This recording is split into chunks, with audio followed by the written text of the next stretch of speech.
Hello everybody, my name is the Zero Man and welcome back to the Kerbal Space Program. It's been a very long time and this is going to be a fairly short episode, at least I hope it is, because I don't have too much to show off, just because I haven't had too much time put into this, but mostly because once the game updated and it kind of deleted the world saves, I just didn't really feel like getting back into it. But I've put in a little bit of time and a little bit of effort, even though it's not much by really anybody else's standards. Like anybody who does Kerbal regularly could massively outpace me, and as already have. So I'm going to be showing off this little bugger. Now this has already been launched up into space, it's already completed its mission, and I'm going to be showing you that in a little bit, but I just kind of wanted to give you a little bit of a peek at what I've built. It's fairly simplistic, just kind of built out into a cross pattern, fairly easy to do, with this teeny tiny little probe on top, with nice little gadgets, a little communicator.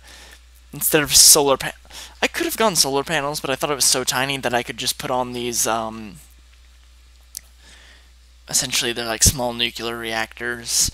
It's just a lot easier for me, and it's a constant power source even when you're on the dark side of a planet. And as you're going to be seeing here in a moment, being on the dark side of a planet is very important. I don't really like how hard it loads anymore. The update made loading times a lot longer for some explicit reason, I don't know why.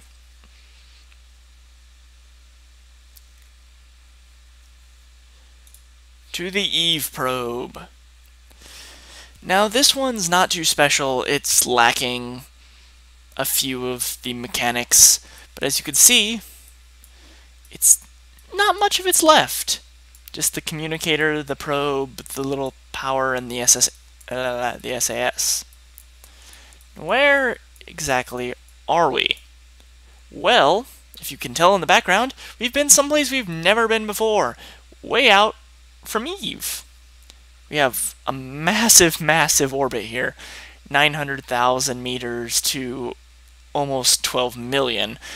Now, this little thing is a communication relay from this, the Eve atmosphere probe, which I will show you here in a second. The Eve probe is relaying data back from the Eve atmosphere probe. And the Eve atmosphere probe, even though it's off camera, it's done some stuff in the actual atmosphere. It did a lot of aero braking, which nearly ended in complete and utter disaster, but yeah, it worked. It's had a little bit of a touch into the atmosphere, but right now it is in a safe orbit. As you can see, it's actually built the exact same way, with a few more little gizmos and gadgets, but we are a lot closer to Eve. In fact, we are right above the atmosphere. The atmosphere begins at 96,500 and some, I believe. We are at 98 currently. And we're actually close enough where you could see just like a little bit of a halo of the atmosphere. I actually really like Eve. It's got like a purplish blue atmosphere, very purple, just discoloring of the surface. And that's actually the drive that got us out here and just orbiting, so it was released relatively recently. Yeah, 97,000 to about 145. So really close to Eve.